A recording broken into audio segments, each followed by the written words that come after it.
iPhone 17 is selling like hotcakes. Crazy. Overall, so many people are buying Apple phones. The store is packed. Let's go to the Huawei store and take a look. We're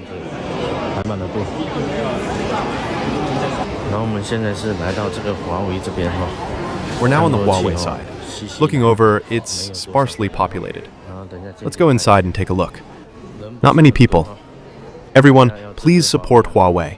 If you want to understand how the youth and the middle class who are educated by the Communist Party view the United States, you can refer to the sales figures of Apple phones and Tesla electric vehicles in China. Recently, the Chinese Communist Party suddenly realizes this. A Chinese internet influencer divides Chinese people into those who bought Apple phones and those who bought other brands, including Huawei's, for which he got banned around September 18th this year. Simply put, Apple phones, like Tesla, have never won on the Chinese internet, but in the real world, they have never lost. At 8 p.m. Beijing time on September 12th of this year, the iPhone 17 series officially opened for pre-order in China, crashing Apple's official website and selling out all the models in seconds. That evening, "Can't access Apple's official website" and "Can't get an iPhone 17" dominated trending searches on Chinese social networks like Weibo. Within a day, Apple's stock price surged, rising nearly 1.8% to $234.15, with a total market capitalization of $3.47 trillion.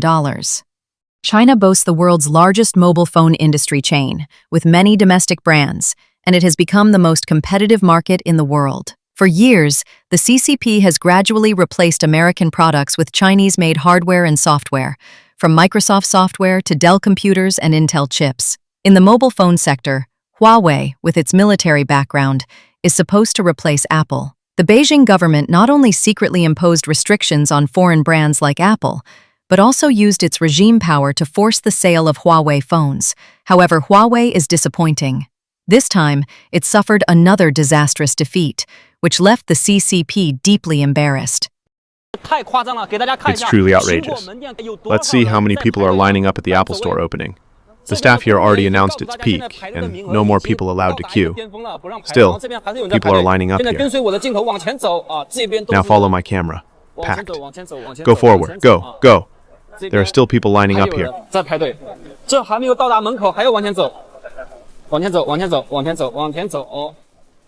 The video shows that in this shopping mall in Shenzhen, a major city in southern China, every line is waiting to buy an iPhone.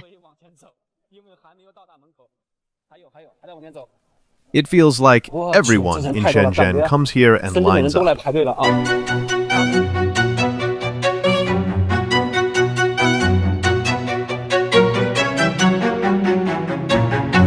The same thing is happening in Suzhou, another manufacturing hub in China.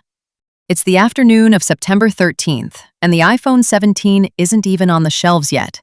Young people are already cramming into the store. The staff keeps repeating, the iPhone 17 trial won't be available until the 19th, but they can't get the crowds to leave.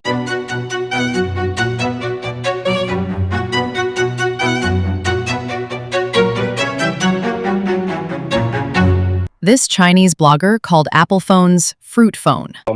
Every September, new models of fruit phones are released. This is the Fruit Phone 17. There are so many people lining up at the launch site. It seems everyone used to say, don't buy a fruit phone. But when it actually came out, many people still lined up to buy one. What does this indicate? Multiple media outlets reported that when the official pre-order period began at 8 p.m. on September 12th, Apple's official website was inaccessible because of the heavy traffic. On the official Apple Store, both the app and the website were stuck on the Welcome page, and it took 4 minutes to successfully access the purchase page. Several Chinese e-commerce platforms also experienced varying degrees of slow loading.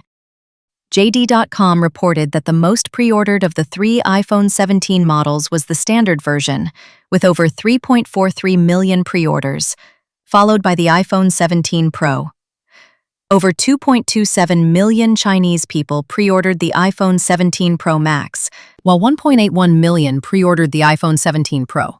This is crazy, absolutely crazy. This year's iPhone Pro 17 Max is much harder to get than last year's Pro 16. Guys, you said this phone is ugly and you wouldn't buy it. All hypocrisy. How come they're all sold out? The 17 Pro Max is gone.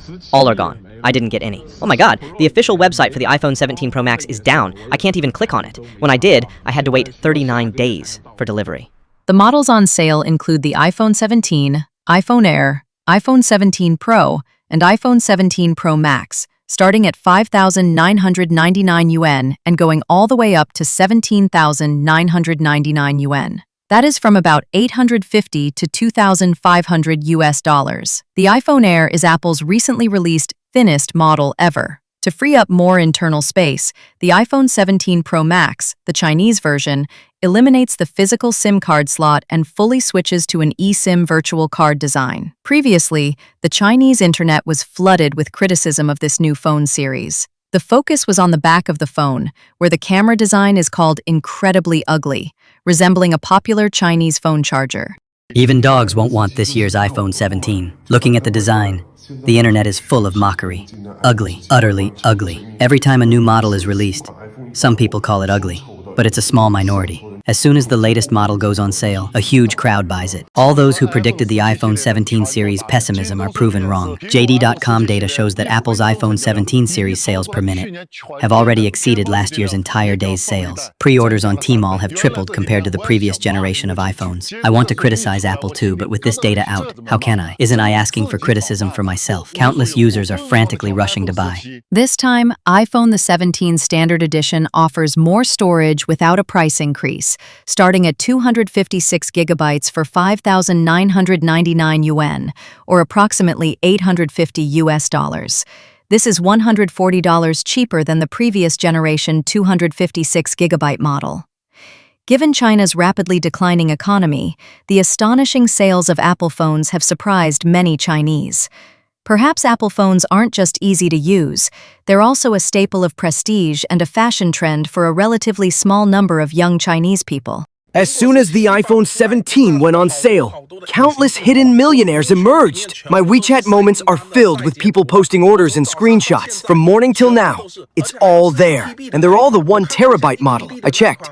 The 1 terabyte, that one seems to be over $1,000. Even several of my former loan clients are asking for it. I've been working in the loan business in Fuzhou for 3 years. I know many people don't actually earn that much. After paying off their car and mortgage loans, they don't have much left. Now let's take a look at Huawei phones, a mobile phone brand that the Beijing government has invested the entire nation's resources in. This Huawei phone? What the hell is this?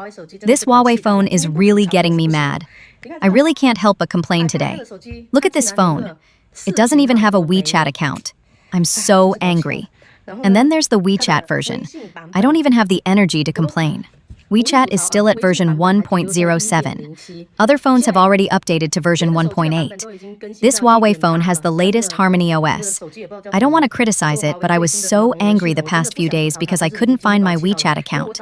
Look, I can't even log into my WeChat account. What kind of phone is this? Seriously, avoid this ripoff. Don't buy it.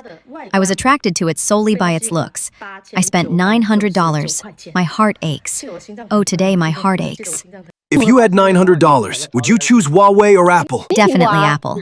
Why Apple? Because Huawei phones are so far ahead, so advanced. They have so many features I can't use, and mainly because I'm broke. If I buy an Apple phone, I can keep it for 8 years without having to replace it. That's all for this episode. Next time, we'll look at the CCP's window show project. Huawei phones are being ignored by young Chinese people.